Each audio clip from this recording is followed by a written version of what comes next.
Okay, YouTube land. Here's a bit more tool review. This is the stuff that I keep at home or in my truck. I've got 4 or 5 toolboxes at home, and in my storage I've got a 26-inch rollaway.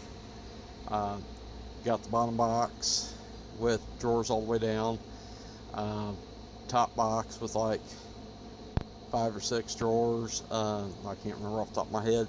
Then I have 2 mid boxes. They're stacked. One's a Craftsman 2-drawer. The other one's a Kennedy 2-drawer. And now take it back. The top box is not a 6-drawer. I'll have to show you one of these days. It's an older Craftsman top box I got on a deal, and then got the Kennedy mid box with it, and I went and bought a Craftsman new bottom and new mid, and that's what I use these days. It's tall enough and it holds a bit.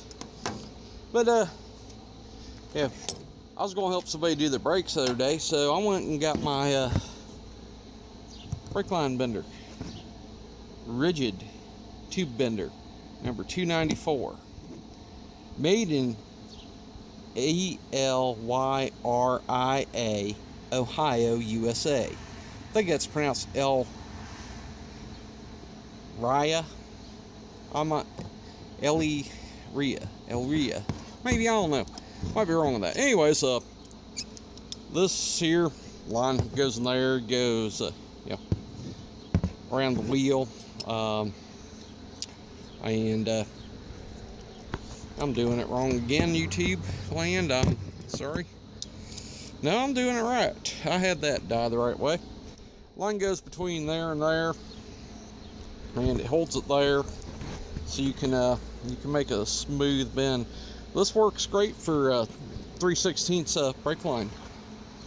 It does not do 5/16 or 3/8 fuel line, but the smaller brake line, it might do a quarter. I'm not positive. I never have done 1/4 inch brake line with it, but 3/16 brake line works awesome on. Yeah, sometimes cheap tools are okay tools. This is a cheap dead blow. I'm pretty sure it's made in China.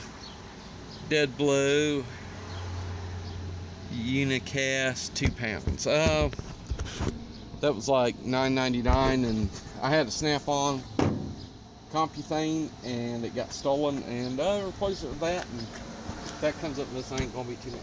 This is a good set of pliers here. These are by Knipex, or as somebody else said, Knipex. I've always called them Knipex, so is everybody around Dayton, Ohio that I know. And this is the Cobra model. This is them fully adjusted out, and each one of his teeth is a fine adjustment. It goes down like that. You can use these, that hex in there, when adjusted out. You can get on brake line where the nut's rounded and get it to rotate out. I've done that a number of times on cars where I was trying to save the line and put it back in using these to save the customer money, because it didn't need replaced. It was just that somebody else had not used the right wrench on it. Okay, this is one of my swap meet pickups. That is a Snap-on. That's an industrial. That's a 1-inch. It says 982 USA. Then it's got an E on there. This is a commercial wrench, but it's for a flare nut fitting, and it's a 12-point. You can use this doing AC work on cars, and get that on there. Tap on it with something, and get it to come free. And you're probably not going to hurt the wrench. You're not going to hurt your nut, because you've got a good grip on it, even though it's a 12-point. I got another industrial 12-point here. This is Bonnie tool. I picked this up at a pawn shop, and I paid a good price. I bought a few wrenches and made them an offer, and they accepted it because they were loaded with tools. This is a 12-point, 9/16 1/2-inch flare nut. Now, if you're working on one in tight spaces and you can't get your regular on there, same brand from the same shop. I'm gonna leave their price tag off there because that's not what they charged me. Anyways, the half 9/16, 6 points. Now, throw them side by side here, folks, and you can just see all the more places that you can break it free with that. And sometimes the tight spaces, that makes all the difference in the world. You got to remember, a 1/2 inch and a 13 millimeter are very close together, and a 9/16 is between like a 14 and a 15 a lot of times. I also got, so I had to have a 12 millimeter, and I did not have time to get on eBay, and by the trip that day to all the local pawn shops, nobody had any metrics that small. So I just went to the Rural King and I bought the Pro Grade cheapie. It did the job, it didn't strip the nut. So it was a couple bucks and I got the job done real quick. One of the things I like to carry, and I like to own, are GearWrench brand gear wrenches. This here is a generic that I got for comparison, and this is a GearWrench brand. The generics go in the one toolbox that I carry a lot, whereas the gear wrenches tend to be put up in the rollaway cart. But sometimes I find these gear wrench sets, they'll have like a 10, 12, 13, 14 or 15, and maybe an 18. Yeah, a 5-wrench set, and they'll have them on sale for like $11.99 to $14.99, and sometimes the standards will be like 3/8, 7/16, 1/2, 9. Maybe a different size, like 5/16 in there. Yeah, it would be the other size. And in the metric set, sometimes if they have the 8 millimeter, sometimes they don't. Anyways, and get them on sale, and then go to a store like Menards that sells the individual ones, and buy the individual ones that don't come in that set, but they're not super expensive. I actually got a set of 5/16 to 11/16 generics at the same store I get the 5-piece set from, and their generics were on sale for $18. I just picked the set up. Then next month I went back and they had the good gear wrench ones, which gear wrench at one time was made by Danner Tool Corp, and then KD Tool Corporation bought the rights to them. I think all the gear wrench brand ones are made overseas, but they warranty them and they work. And when something works and does not strip fasteners and people abuse the heck out of them and they don't blow up, well, sometimes you gotta say, well, dang, that's good enough to own. I wanted to show you here. This is a pair. This is Craftsman. They're not channel locks, but they are a grooved locking plier, locking joint plier. These are traditional, like your channel locks. I have a pair that are missing that the handles come straight down on, and when they come straight down like that with the head at 90 degrees, they're called water pump pliers. Where these, most people call them by the brand name channel lock, even though they're grooved locking pliers. And Knipex, after so many years, had to share their patent design, and Irwin Vice Grip, and these things work good too, has their own version. I've also seen Knipex that have the straight head like this, not the curved. But these things here work great in low torque situations. I say low torque because if you overstress this bottom jaw where these hollow runners are, it will break there. You can break your Knipex Cobras in the same fashion. I'd had that happen one time. You can also break a pair like this. I had a pair of Sears Chinese ones that were large 20-inch, and I was trying to get a stubborn oil filter off and actually broke them right there. Let's see here. I don't take a lot of my screwdrivers in for warranty unless I actually snap the blade off taking the screws loose.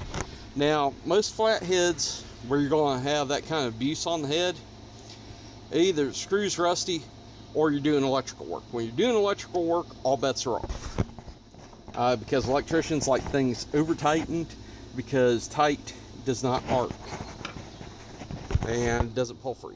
But instead of using my screwdrivers as pry bars, I have this little nifty-difty, made in China, came in a set with a pick for like $5 pry bar. And I've got like 3 or 4 of those things, and I haven't broke one yet. I've lost a few. Here's my Craftsman. Okay, YouTube land. My phone cut me off there. It was actually giving me a message I've never had about being too hot before. Anyways, I was talking about this cheap flip socket, and it came with a short, extension that goes in there and sticks out about 2.5 inches, and it's supposed to be impact. And I have used this sucker with impacts, and I've kept it with me, use it with my big Proto half drive ratchet with an extension in there. And I paid, back in the 90s, I paid $13 for this thing. And I was thinking, okay, if it gets lost or something, I'm only out a couple bucks. My brother had it, outlasted the Toyota he had. I wanted to talk about another cheap tool that I didn't pay much for. This pry bar here, it's a bit over, I'd say it's probably about almost 4 foot. It might be 4 foot. It goes up from the ground to about my belt line. Maybe it's 3.5. I don't have the tape out here and I'm not grabbing it. But this is, and it's bent too from using it. This is a China Special that I picked up at the Rural King. And they had these on sale. I think this was $20.99 plus tax. Okay. And a couple of my buddies, every time we get big pry bars, somebody borrows them and doesn't return them, or like my one buddy, they broke into his truck and stole his, he had one that was about 5.5 foot long. It was made out of bar stock that somebody had heated and forged a ladyfoot end on there. Actually, call that end a ladyfoot. Do not ask me why it's called a ladyfoot end, but that's the name for it. Anyways, this is a cheapie. It's got the strike surface on it. I've already been at doing stuff, but like the other week, I was helping my neighbor change the ball joint in his, help my neighbor change the axle and the wheel bearing in his car, and we use this to pop the lower control arm down, get the ball joint out of the steering knuckle so we could get it done. And we also put it back to that same tool. Car sitting on the ground, don't have a lot of other options. But anyways, more of my everyday tools. This ratchet here I got off eBay, nearly brand new, very little use to it. It's a Blackhawk, and that does not say country, it just says a part number on there. Not sure where this was made. And yeah, I got a cheap 5/16 socket on there. It was made in Taiwan. That came with some other tools I bought. I like to keep, here's a Craftsman 5/16 quarter drive, and it's on a SK Made in USA knurled extension. I like to keep one on an extension like that. I can grab it, and the knurled extensions are great for being able to twist it. Even like this one's a little bit out of round,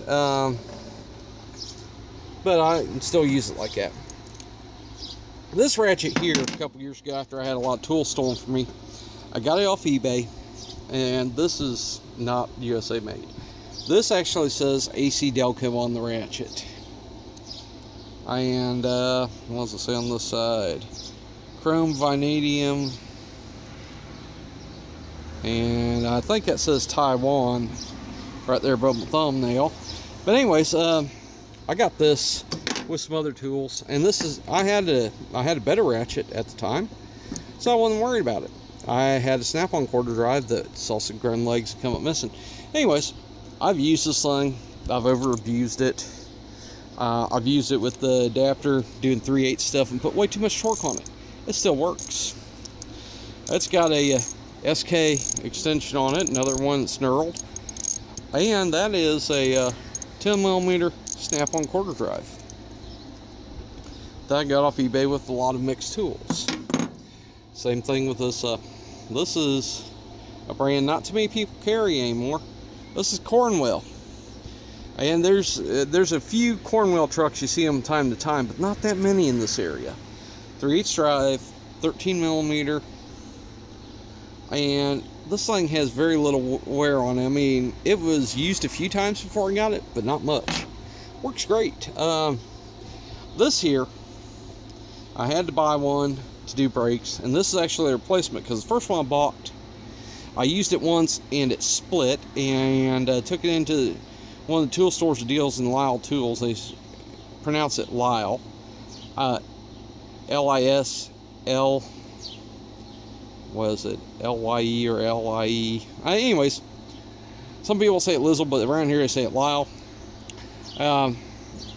This is made in USA, but these things are like sacrificial. The socket quite often will break before the bit does, but they warranty them, so you can't complain too much there.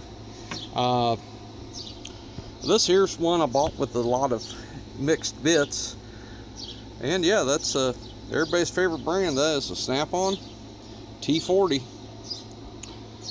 and same lot off eBay. This is a 6mm SK USA. And I got some of these where the bits weren't in the sockets, and so they're not warrantyable. But another one of the ones I carry. This is a Proto Professional 3/4 drive. This is after, yeah, they're bought out by one of the companies, maybe before Mac or before Stanley or after. But anyways, it doesn't say Los Angeles, so it's not real old. It might be an 80 socket, 3/4 inch, half drive, and I've used this on lug nuts and tight wheels, and I've over torqued that. I've used it with an impact, and it does not fail. Another good Proto socket. This I bought brand new on eBay. Somebody was selling them at like used kind of socket prices, so I bought some individual. 9/32, 3/8 drive. You heard me. 9/32, 3/8 drive. 9/32 is close to a 7mm, and sometimes working on stuff in interiors, they are so tight you will snap a 1/4 drive socket in half. Let's see, what did I forget? Well, this here's one of the newer Craftsman sockets. I picked the set up just because I needed some cheap sockets. That's actually, yeah, that is Craftsman Evolve. And that right there tells you everything you need to know about the last few years that Sears owned Craftsman. It's Taiwan. And this is on an older Craftsman half drive ratchet. This is USA.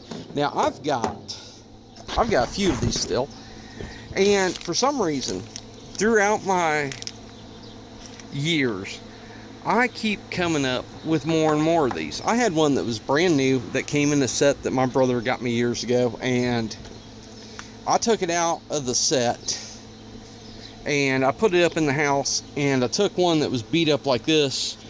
This one here is beat up because I've had it for probably 10 years, 15 years or something. And that's probably abuse. Yeah, those are abuse marks. I'm not going to say what kind of abuse, but it's been abuse. This one here, it's a little bit funny at times, but it still gets the job done. Hasn't blown the head out.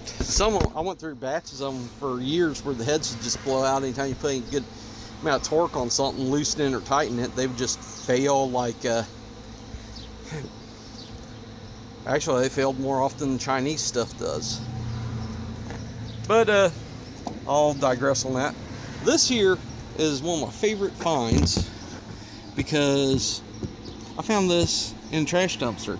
Now, at the storage locker, I got permission to dumpster dive and raid, and this says 1 1/8 to 1 inch, I think. I'm going to try to edit this together, and I only got a little bit of time to go. My phone keeps shutting off on me. I had to delete a few things off here. Anyways, this is number 10 rigid, made in USA. It's my favorite pipe cutter. I added a little bit of lubricant to clean the trash off it from it being in a trash dumpster. Works excellent. Works better than the Chinese one that I use for cutting things like stainless steel fittings off the sending unit on the Explorer. I won't do that with this. I'll use the one that I bought in China. I actually bought it before I found this. this here, I say for nice precise cuts, working on good metal. I don't want to ruin it. I actually love this thing, and I love the fact that I rescued it. I can't believe somebody tossed this out in the trash. They also tossed out some brand new plumbing fittings, industrial plumbing fittings I rescued too. One I sold on eBay for like $30. But I just threw it in the trash here, cleaning out a locker, and threw somebody's stuff out. And like I said, I got permission to dumpster dive there and rescue things out of the trash. I helped them out moving some stuff around, so they let me have leniency. Anyways, that's all for now. I'm going to try to edit all three together. Later, YouTube land.